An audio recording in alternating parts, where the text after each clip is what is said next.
안녕하세요. 인간 발달과 교육 부분의 발표를 맡은 김예찬입니다. 저희 조는 유선희 선생님께서 1절과 2절, 신정희 선생님께서 3절, 이하연 선생님이 4절 자료 조사 및 정리를 맡으셨고, 저와 김혜재 선생님께서는 PPT 및 발표를 맡았습니다. 목차는 다음과 같이 인간 발달의 특징, 유전과 환경, 인지 발달, 정의적 발달로 나누어 발표하도록 하겠습니다. 제1절 인간 발달의 특징입니다. 인간 발달의 특징 중 가소성에 대해 먼저 설명하도록 하겠습니다. 가소성이란 변화의 여지가 있다는 것을 의미하는 것으로 인간에게 가소성이 있다는 말은 인간이 원하는 방향대로 다양하게 모습을 발달시킬 수 있다는 것을 이야기합니다. 인간 발달에 영향을 주는 주요한 요인으로 꼽히는 유전과 환경 중에 가소성은 환경적인 영향에 대한 신뢰를 바탕으로 하고 있습니다. 이러한 인간 발달의 특징인 가소성은 우리가 교육에 힘을 쏟는 이유 중에 하나로도 제시되며 이는 후천적인 노력으로 인간 발달에 상당수 기여할 수 있다는 것을 의미합니다. 두 번째 특징은 자기 교정성입니다. 인간은 모두가 이론적인 발달의 궤적, 즉 발달 단계, 속도 등이 보편적으로 동일하게 적용되지 않습니다. 비록 주어진 환경이 부적절하다고 하더라도 이후 성장 과정에서 적절한 환경이 주어진다면 발달의 궤적이 상이하게 나타날 수 있습니다. 이와 같이 불리한 점을 극복하고 정상적으로 발달할 수 있도록 자기 스스로를 교정할 수 있는 힘을 자기 교정성이라 하며 인간은 이러한 자기 교정성을 지니고 있고 특히 나이가 들수록 환경적인 영향을 크게 받기 때문에 자기 교정성을 두드러지게 확인할 수 있습니다. 세 번째 특징은 개인차입니다. 이는 인간이 발달하는 과정에서 각각 개인이 발달을 나타내는 시기나 정도의 차이가 나타나는 것을 의미합니다. 사람마다 가진 특성이 다르듯이 발달에서도 개인별로 차이가 존재합니다. 발달 이론에서도 일정 정도의 개인차를 정상적으로 인식하지만 항상 범위가 명확하지는 않습니다. 앞선 개인차는 교육 현장에서 마찬가지로 나타납니다. 따라서 학습자마다 수준의 차를 인식해야 하며 학습자를 향한 교육은 학습자 개인의 능력을 개발하기 위해 개인차를 고려한 교육을 이행해야 합니다. 특히 개인차는 여러 의미를 내포하고 있는데 이를 개인 간 차, 개인 내 차, 스타일의 차이 등으로 구별이 가능합니다. 그중 개인 간 차는 개인들을 비교한 결과로 지표를 통해 어떤 특정한 능력에 대해서 각각 개인들을 비교할 때 나타나는 차이를 의미합니다. 이와 달리 개인 내 차는 한 개인이 가진 여러 가지 능력들을 비교할 때 나타나는 차이를 의미하는 것으로 적성이나 소질과 유사한 개념이라 할 수 있습니다. 이는 한 개인이 잘하는 능력과 못하는 능력을 구별할 수 있는 지표가 될 수 있기 때문입니다. 우측에 보시는 표의 횡렬 화살표와 같이 학생 A, B, C의 국어 능력을 비교함으로써 개인 간 차이가 나타나는 것을 확인할 수 있으며 표의 종렬 화살표와 같이 학생 A의 국어, 영어, 수학 능력을 비교하는 것은 개인 내 차이며 학생 A에게는 국어 과목이 적성과 맞는다고 이야기할 수 있습니다. 앞선 것과 같이 사람 간의 능력의 우열을 비교할 수 있는 지표들도 존재하지만 성격이나 기호 등과 같이 비교할 수 없는 차이도 다수 존재합니다. 이러한 것은 각 사람들의 스타일의 차이라고 할 수 있으며 이를 비교하는 것은 가능하지도 의미가 있지도 않습니다. 따라서 교육은 앞선 개인차, 즉 개인 간 차와 개인 내 차, 스타일의 차이까지 고려한 최적의 교육 환경을 조성하는 것을 목표로 해야 합니다. 다음은 유전과 환경입니다. 앞서서도 언급했듯이 인간 발달에서 가장 주요한 요인으로 뽑히는 것이 유전 그리고 환경입니다. 이 두 요인 중 어느 한 요인이 상대적으로 크게 작용한다는 비교보다는 최근에는 두 요인의 상호작용이 인간 발달에 영향을 미친다고 여기고 있습니다. 그렇다면 두 요인의 상호작용의 의미에 대해 다음 세 가지 모형으로 알아보고자 합니다. 먼저 반응 범위 모형입니다. 유전은 하나의 특수한 유전자로 진행된다기보다는 다수의 유전자들이 복합적으로 작용하여 부모와 유사한 특성을 물려받게 되는데 이를 다중 유전이라 합니다. 여러 유전자에 의한 유전이기 때문에 부모와 완전히 일치하지는 않고 어느 정도에 있어서 일정 부분 가감이 존재합니다. 이를 바탕으로 고침하는 유전자가 자녀에게서 표현될 때 하나의 값으로 정해지는 것이 아니라 유전에 의해 어느 정도의 발달의 범위가 정해진다고 보았는데 이를 반응 범위라고 합니다. 이는 유전에 의해 일정 범위가 정해지고 난 뒤에는 환경적인 요인에 따라 그 값이 정해진다고 보았습니다. 게다가 유전자가 자녀에게 나타나는 반응 범위에도 정도의 차가 있어서 반응 범위가 넓은 것은 환경적인 영향이 상대적으로 더 큰 영향을 받게 되는 것을 의미하고 반응 범위가 좁거나 그 범위가 0인 것은 환경적인 요인보다는 유전적인 영향이 강하게 작용하는 것을 이야기합니다.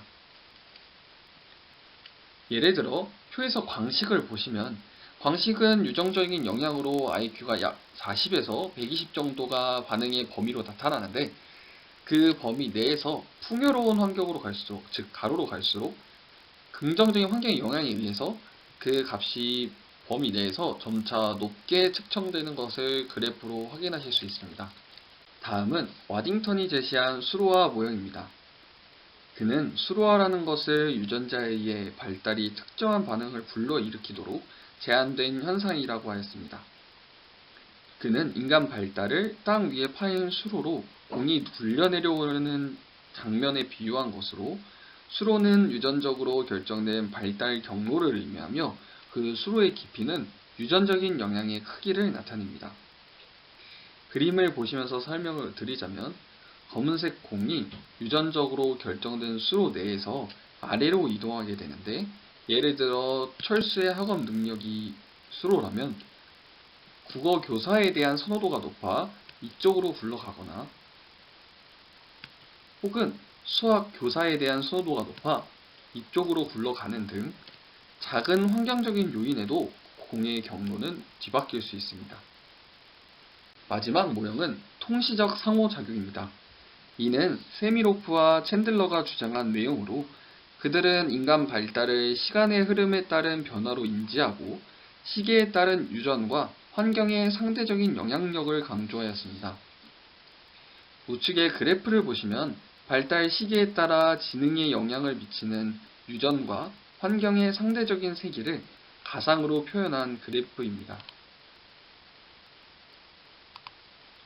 보시다시피 출생 직후에는 유전적인 영향이 8, 환경적인 영향이 2로 상대적으로 유전적 영향을 크게 받는다는 것을 확인할 수 있지만 아동기를 지나 장년기까지 나이가 들면서 유전적인 영향이 4, 그리고 환경적인 영향이 6으로 환경적인 요인이 상대적으로 크게 작용한다는 것을 볼 수 있는데 이를 통해 시기에 따른 유전, 환경적인 영향의 상대적인 세기를 파악할 수 있습니다. 특히 이 모형에서 앞선 예와 같이 인간이 어릴 때는 유전적인 영향이 상대적으로 강했다가 시간이 흐를수록 환경적인 영향이 강하게 나타나는 흐름을 확인할 수 있습니다.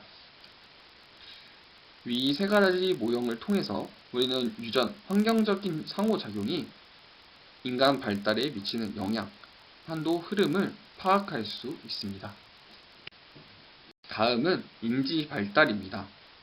교육 활동을 효과적으로 수행하고 교육 목표를 달성하기 위해서는 먼저 학습자의 인지적인 능력에 대한 이해가 수반되어야 합니다. 그런데 이러한 인지적인 능력, 인지 발달에 대해 발달 심리학자마다 상이하게 의견이 나타납니다. 따라서 인지 발달을 보는 시각에 대한 획기적인 변화를 가져온 피아제를 중점으로 그 이전과 피아제, 그리고 그 이외의 견해에 대해 알아보도록 하겠습니다. 먼저 피아제 이전 시기에 심리학자들은 양적 접근, 즉 증명이 가능하고 관찰이 가능한 방법으로 지능에 대해 알아보고자 하였습니다. 이러한 양적 성장의 시각에서 심리학자들은 지능을 측정하는 지능 검사와 지능의 구성 요소를 파악하는 두 가지의 큰 흐름으로 나뉘었고, 이 둘은 상호 보완적인 관계를 유지하며 발전하였습니다. 먼저 지능의 구성 요소에 대한 견해들입니다. 스피어맨은 지능을 공통적으로 적용 가능한 일반 지능 요인과 특정적으로 적용 가능한 특수 지능 요인 두 가지로 구분하였지만, 서스톤은 7가지로 보았습니다. 그는 7가지 요인으로 언어 이해력, 수리력, 추리력, 공간 능력, 지각 속도, 어휘 유창성, 기억력으로 보았으며, 이를 기초 정신 능력이라 일컬었습니다. 그 후 길포드는 지능을 사고의 내용, 다양한 종류의 사고방식을 뜻하는 조작, 사고의 결과로 도출되는 산출의 조합, 즉 3차원의 조합으로 보았는데, 그 내용을 또한 세분화하여 총 180가지의 정신 능력이 가능하다고 보았으며, 이는 우측 그림을 통해서 확인하실 수 있습니다. 카텔과 호는 지능을 두 가지 요인으로 구분하였습니다. 먼저 유동적인 지능은 어느 정도의 선천적인 능력을 뜻하는 것으로 성인이 되면 더 이상 발달하기에 어려운 지능으로 보았습니다. 그리고 결정적 지능은 교육이나 훈련의 결과로 형성하는 능력으로, 이는 성인이 되어서도 지속적으로 발달시킬 수 있는 지능이라고 보았습니다. 다음은 지능 검사입니다. 양적 접근에서 지능이 얼마나 발달하였는지를 정량적으로 측정하는 것 또한 지능의 구성 요소만큼 중요한 과제였습니다. 최초의 지능 검사는 1905년 비네가 제작한 것으로, 정규 교육을 받기 어려운 아이들을 구분하기 위해서 만들게 된 검사였습니다. 이러한 비네 검사는 이후 스탠포드 비네 검사로 발전하게 됩니다. 1916년 미국 스탠포드에서 미국판 검사로 제작한 지능 검사로 처음으로 IQ라는 개념이 도입되었습니다. IQ는 스턴이 정신연령과 생활연령으로 공식화하였는데, 터먼이 이 공식에 곱하기 100을 하여서 스탠포드 비네 검사에서 이 IQ 지수가 활용되게 됩니다. 그러나 이 공식은 생활연령의 증가에 비해서 정신연령은 고정적으로 수치화되는 한계점을 지니고 있던 검사였습니다. 이후 1939년 웩슬러 검사가 제작됩니다. 웩슬러 검사는 전체를 대표할 수 있는 표본 집단을 구한 다음에 표준화 작업을 하여 전체 평균을 100으로 정하고 개인 간의 편차를 계산하여서 IQ를 산출하였습니다. 이를 편차 IQ라 합니다. 그리고 성인용으로 제작된 웩슬러 검사는 이후에 아동용, 유아용 검사가 별도로 제작되었으며, 언어성, 동작성 검사를 구분하여 제작되었습니다. 지능 검사는 단순히 검사를 통해 측정하는 것만이 아니라 그 검사를 적절하게 해석하는 것 또한 중요한 사항입니다. 따라서 지능 검사를 해석할 때 유의하여야 할 사항들이 있습니다. 먼저 모든 심리 검사에는 특정의 오차가 존재하기 때문에 이를 감안해야 합니다. 또한 지능 검사는 창의력 등과 같은 전체적인 인지 능력을 대변해주지 못하는 것 또한 고려해야 합니다. 게다가 지능의 경우 개인별로 발달하는 속도나 양에 대해 차이가 존재하기 때문에 이를 고려해야 합니다. 마지막으로 유의해야 할 점은 필린 효과와 관계가 있습니다. 필린 효과는 시간이 지날수록 지능 검사의 평균성적이 높게 나타나는 현상을 의미합니다. 이러한 현상은 사람들이 오래된 검사 문항에 대해 익숙해지거나 과거에 비해 교육의 기회가 많은 점, 그리고 혹은 현 사회가 추구하는 가치 등이 다른 점과 같이 이러한 문제들로 인해서 나타나고 있습니다. 따라서 지능 검사를 해석할 때에 지능 검사의 수치를 단편적으로 믿는 것이 아니라 앞선 다양한 사항들을 고려해서 해석해 나가야 합니다. 다음 피아제 인지 발달 이론부터는 김혜진 선생님께서 발표해 주시겠습니다. 다음으로 피아제의 인지 발달 이론에 대해 설명하도록 하겠습니다. 피아제 이전의 심리학자들은 성인과 아동의 인지 발달의 차이가 양에 따라 다르다는 양적 접근을 취했습니다. 하지만 피아제는 인지 발달을 양적인 차이가 아닌 인지 구조의 질적인 변화에 따라서 불연속적으로 발달한다는 질적 접근을 취했습니다. 피아제는 동화와 조절을 통해서 환경에 적응하고 인지 도식을 구성한다고 보았습니다. 여기서 동화란 자신의 도식에 세상을 맞추는 것입니다. 예를 들어 아동이 날개가 달려있는 것을 새로 받아들이는 단계로 볼 수 있습니다. 그러나 한 가지 도식으로는 모든 것을 이해하기 어렵습니다. 그래서 조절을 통해 자신의 도식을 바꾸거나 세분화하여 새로운 것을 이해하게 됩니다. 아동이 비행기를 보며 새라고 말한다면 저것은 사람과 사물을 운송하는 수단인 비행기임을 알려주어 비행기를 새롭게 이해하도록 도와줍니다. 따라서 동화와 조절을 통해 인지적 불균형 상태에서 인지적 평형 상태로 변화됩니다. 피아제는 인지 발달 단계를 4단계로 감각운동기, 전조작기, 구체적 조작기, 형식적 조작기로 구분하였습니다. 감각운동기는 약 생후 2년까지 해당되는 것으로 자극을 받아들여 느끼고 자신의 몸을 원하는 대로 움직이는 특징을 보입니다. 두 번째 전조작기는 2세에서 7세까지로 세상을 자신의 관점으로만 바라보는 자기중심성, 무생물이 생물과 같이 움직일 수 있다는 믿음을 가지는 물활론적 사고를 가지고 있고, 사물의 외양이 변해도 그것의 속성은 변하지 않는 보존 개념을 아직까지는 획득하지 않은 상태입니다. 구체적 조작기는 7세에서 11세까지로 구체적인 상황에서의 논리적 사고가 발달하고 일정한 물건이 다른 물건의 상하 범주에 속하는 것을 인지하는 유목화, 사물을 길이나 부피 등 양적 특성을 고려하여 순서를 나열하는 서열화 개념을 습득하게 됩니다. 마지막으로 형식적 조작기에는 11세에서 16세까지로 추상적, 과학적, 논리적 사고가 가능합니다. 피아제 이론이 교육에 주는 시사점은 다음과 같습니다. 첫째, 학습은 어린이의 능동적인 참여 과정에 의해 이루어집니다. 둘째, 자기 중심성에서 벗어나기 위해서는 또래와의 상호작용이 중요합니다. 마지막으로 지적 활동은 언어적인 훈련보다는 물리적 경험에 기초해야 한다고 보았습니다. 피아제 이론 말고도 다양한 인지 발달 이론들이 있습니다. 먼저 러시아 심리학자인 비고츠키는 사회적 상호작용을 통해 인지가 발달한다고 보았습니다. 인지 발달의 근원은 사회에 있으며 각 사회에서 형성된 사회 정신을 내면화하는 것이 인지 발달이라고 보았습니다. 그리고 피아제와는 다르게 비고츠키는 언어를 사고 발달의 필수 불가결한 것으로 간주하였습니다. 전조작기 단계에서 자기중심적이고 혼잣말 같은 언어가 내재화되어 자신의 사고를 조절하고 반영한다고 보았습니다. 또한 인지 발달에서 주변 성인들, 동료의 도움에 큰 비중을 두었습니다.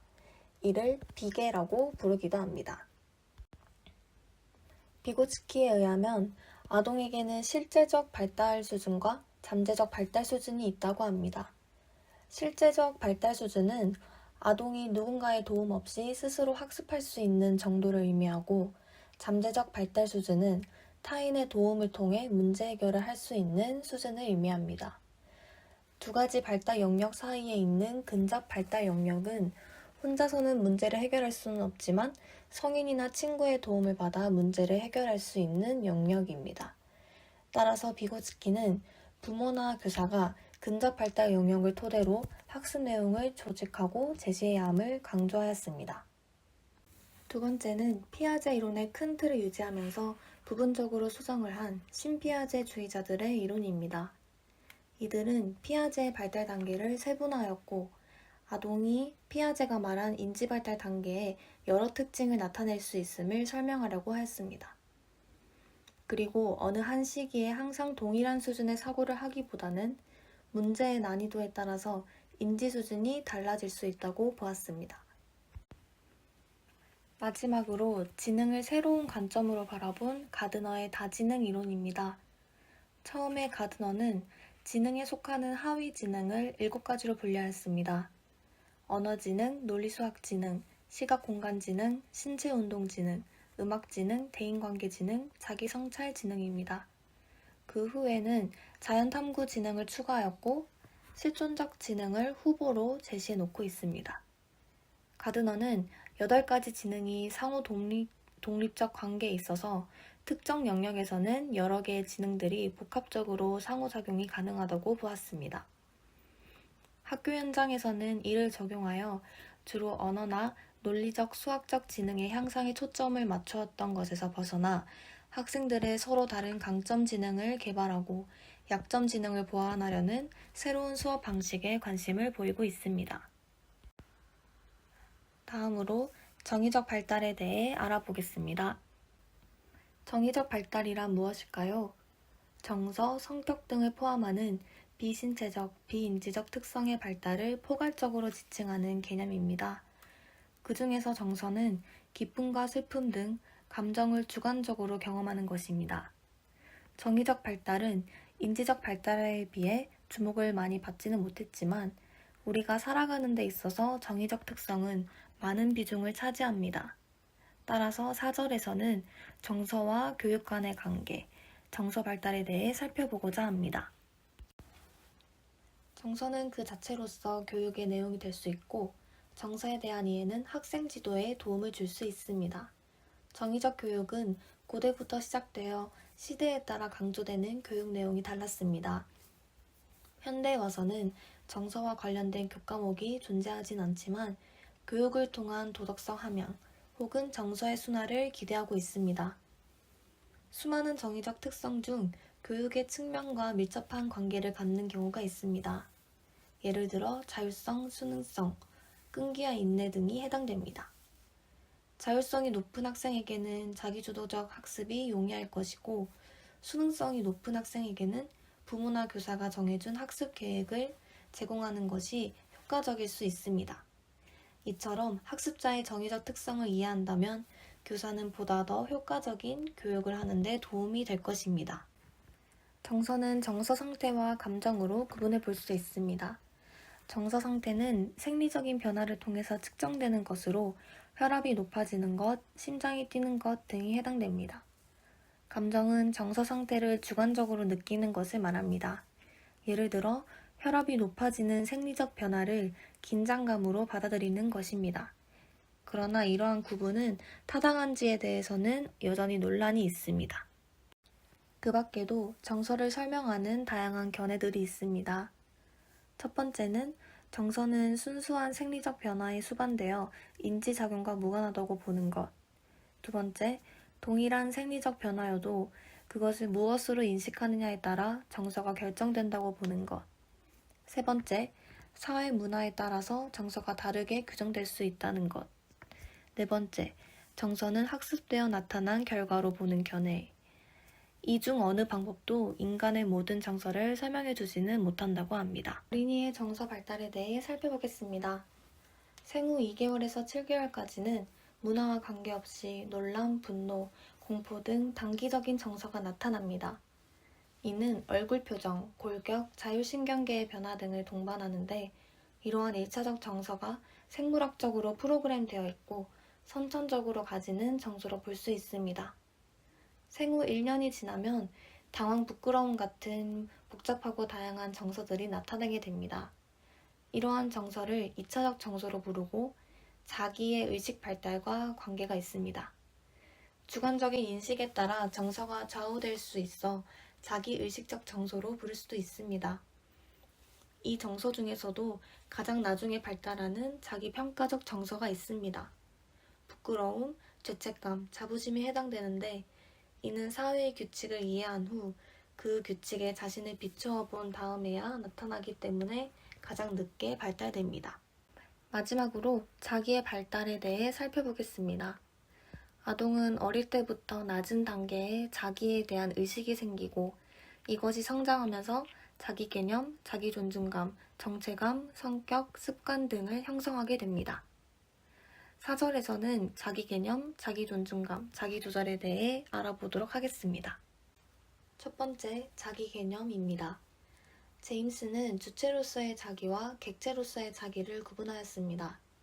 사람들은 객체로서의 자기에 많은 관심을 두지만 자신의 존재에 대한 독특한 의식을 보여주는 주체로서의 자기에도 집중해야 한다고 말합니다. 쿨리, 미드, 볼드윈은 자기 개념이 다른 사람과의 사회적 상호작용을 통해서 형성된다고 보았습니다. 그중 쿨리는 의미 있는 타인들을 통해서 거울에 비친 자기를 발견하고 이것이 자기 개념을 형성한다고 설명합니다. 어린이의 경우 시기에 따라 자기 개념이 발달합니다. 4개월경부터 자신이 대상과 분리된 존재임을 인식하고 6개월경부터 초보적인 신체적 자기에 대한 개념을 형성합니다. 유아기 때는 자신의 신체적 특징, 소유물, 좋아하는 것 등을 중심으로 자기를 진술할 수 있고 6세 이후에는 심리적 특성, 감정을 포함하여 자기를 진술할 수 있게 됩니다. 현재까지도 피아제 인지발달 이론을 사용하여 자기 개념의 발달을 설명하려는 경향이 있다고 합니다. 3세에서 5세 유아는 전조잡기 단계에 해당되므로 구체적이고 관찰 가능한 신체적 특징 위주의 자기 개념을 갖게 됩니다. 그리고 인지 능력의 한계가 있기 때문에 무엇을 선호하는지는 잘 조직되지 않습니다. 아동 중기에서 후기에는 영리함, 정직, 수줍음과 같은 자신의 특성을 중심으로 자기 개념이 서술됩니다. 이것은 구체적 조작기 단계에서 나타나는 특징과 연결할 수 있습니다. 청소년기에는 형식적 조작기 단계에 해당되어 추상적인 자기 개념과 높은 수준의 자기 성찰이 가능해집니다. 이를 설명하는 데 있어서 비판점이 있는데 피아제의 인지 발달 단계가 지나치게 큰 단위로 규정되어 있다는 점과 자기 개념을 인지 발달의 4단계로 연계한 것은 지나치게 단순하다는 점입니다. 같은 또래 아동 사이에서도 자기 개념 발달 수준은 다를 수 있다는 것을 지적하고 있습니다. 두 번째, 자기 존중감은 자기 자신에 대한 평가를 의미합니다. 어린 아동의 경우 부모의 양육 방식이 자기 존중감 형성에 영향을 미칩니다. 부모와의 안정적인 애착, 지지적인 가정 환경, 자율성 존중 등의 양육은 긍정적인 자기 존중감을 형성하는 데 도움을 줍니다. 아동 후기 또는 청소년기 이후에는 또래와의 비교, 누적된 성공이나 실패 경험, 내부 또는 외부 기인이 자기 존중감 형성에 큰 영향을 줍니다. 다음 그림을 보시면 7세 이전까지는 학업 능력, 운동 능력, 사회적 수용도에 따라서 자기 존중감을 구성합니다. 청소년기까지는 그 외에도 친근한 교우관계, 직업적 유능함, 이성에 대한 자신의 매력 등에 의해서 구성되고 성인기에는 그 외에도 유머 감각, 도덕성, 양육 능력 등이 자기 존중감의 구성 요인이 됩니다. 자기 존중감은 연령과 성별에 따라 차이를 보이기도 하는데요. 약 8세경에는 안정적이었다가 사춘기를 겪으면서 자기 존중감은 낮아지게 됩니다. 이때 여학생은 남학생보다 낮은 자기 존중감을 가지고 있다고 합니다. 사춘기 이후에도 남자는 자기 존중감이 어느 정도 증가되어 회복되지만 여자는 회복 속도가 늦어 대학교 시기까지 지속되는 경우도 있다고 합니다. 마지막으로 자기 조절은 자신이 성취한 것을 지키는 능력입니다. 아동 청소년기에 형성된 자기 개념은 삶의 목표를 형성하고 적절한 사회적 행동을 하도록 안내하며 자기 조절을 할 수 있게 합니다. 블락과 블락은 자기 조절의 의미를 행위의 중단, 충동의 억제, 만족의 지연의 측면에서 설명하고 있습니다.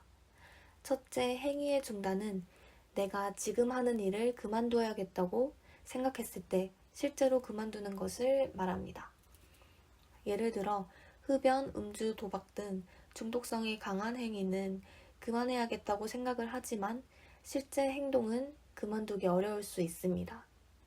행위의 중단을 제어하지 못한다면 자기조절 능력이 향상되기는 어려워집니다. 둘째, 충동의 억제는 순간적으로 올라오는 감정을 억제하여 상황을 이성적으로 판단하고 행동하는 것을 말합니다. 충동은 인지적으로 억제될 수 있어야 하는데 공격성이나 자기 파괴성이 강한 충동은 통제를 할 수 있도록 훈련이 필요합니다. 셋째, 만족의 지연은 나중에 더 큰 보상을 얻기 위해 지금의 보상을 포기하는 것입니다.